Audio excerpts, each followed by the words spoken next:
Hello, Michael Chambers here. So this video is called Why I Care About the People in Opus Dei Now.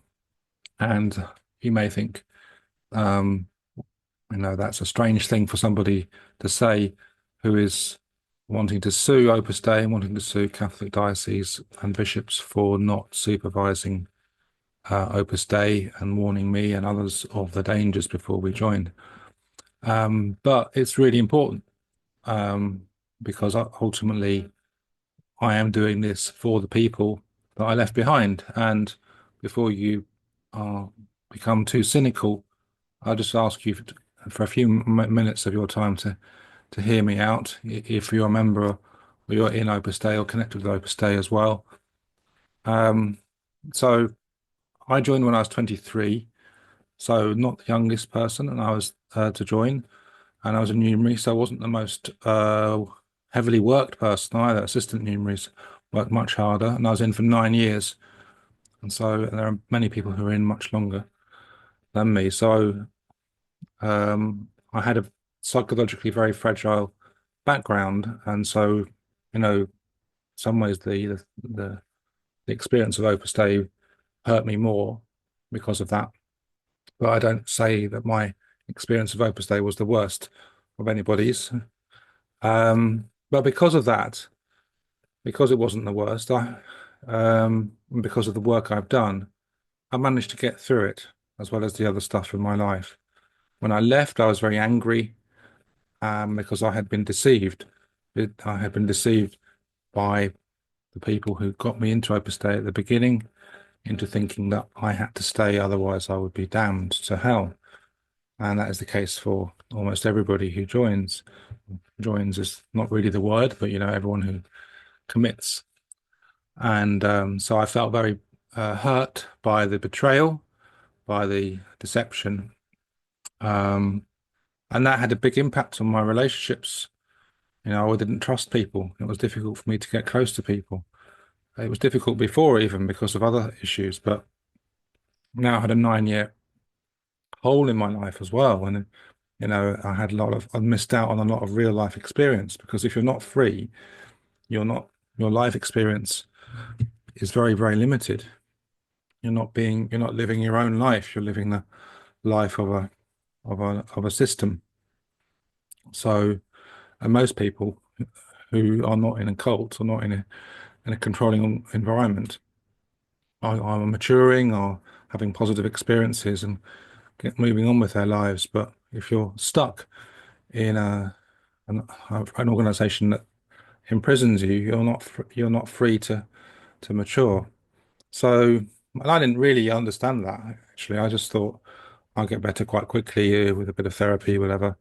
No, but it was a much bigger process, and it took me 20 years to forgive deeply from my heart the priest who got me into Opus Dei, who's now dead. And I've forgiven him completely, and I hold no hurt in my heart because once you forgive completely, that's it, it's gone. You're not hurt about the past still.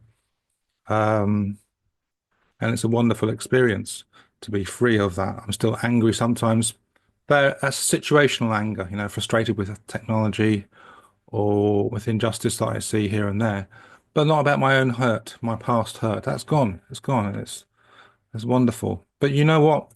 There are lots and lots of people connected to Opus Dei, those in it and those who've left it, who are not free of that anger. If you're being oppressed every single day of your life, if you're living a lie, if you're living out the wishes of a system, not your own desires, every single day of your life, that is an assault on your psyche every single day, and you can't heal as long as that assault continues. It's like saying get better as somebody keeps hitting you.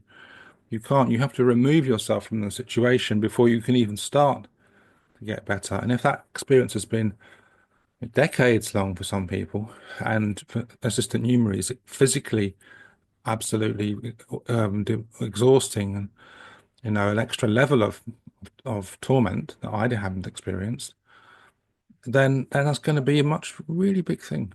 really, really big thing to get through. And some people, you know what? You know, whatever situation in their life, they get to the end of their life and they're still angry. They're still angry. They go even meet their end, meet their maker. Or how about get to the other side, whatever it is, angry. And I don't want that of anybody. I don't want that of anybody. And having been free of that anger myself, I know how wonderful it is. I know what an amazing place that is. That, you know, you can do anything. You know, you don't have guilt, you don't have shame, you don't have it's still I still have issues, you know, I still have difficulties in, you know, in making my way in life, you know, but I have peace. I have peace. I have no anger. And I want people in Opus Dei who are not free, and I'm not saying they're not so maybe some of them are. I'm not judging who's not free and who are, but I could say many are not free. I want them to reach the starting line to understand the the psychological damage that they are experiencing so that they can remove themselves from the damage. That's when they can start to heal. That's when they can start, okay? And that's vitally important. They may not even realize that they're experiencing psychological damage. I didn't feel, you know, you spiritualize everything, you mentally rationalize everything when you're on Opus Dei. You've got all sorts of techniques to keep yourself from feeling your feelings. You only start to feel them when you're free. And that's an experience all of us have when we leave. Um, so it's to reach that starting line of real freedom, whether it's, you know, maybe, I don't know how it can happen still in Opus Dei. Maybe somebody can tell me that. But really, ideally, if you're not free, people need to leave before they can be start to heal. And what organization wants to keep people who are not free? You know, if 90% of people on Opus Dei are not free, it's better that they leave. And the 10% can breathe, who are free, can relax because now they're with people who they can do business with, not having to care and look after, you know, the sick people who are struggling. You know, I was an absolute mess the whole 9 years of my life in Opus Dei. Thank God I was a mess because I didn't recruit anybody. I was useless. So, but who wants that? Who wants to be carrying all those people, all the dead weight of all those people who, you know, need to be set free so they can start to heal? So I've reached a point in my court case of getting a psychological report which characterizes the spiritual practices of Opus Dei in terms of psychological harm, significant psychological harm to me throughout the time I was there and for a long time afterwards as well. Um, so I'm not going to disclose it yet to everybody because I haven't filed it with the court or with the other parties yet. But it's a very important document, and you know, if I win or lose, I hope to make use of that document so that the church and others can understand the psychological harm that the normal practices of Opus Dei do to people, especially those who are not free. So thank you for listening.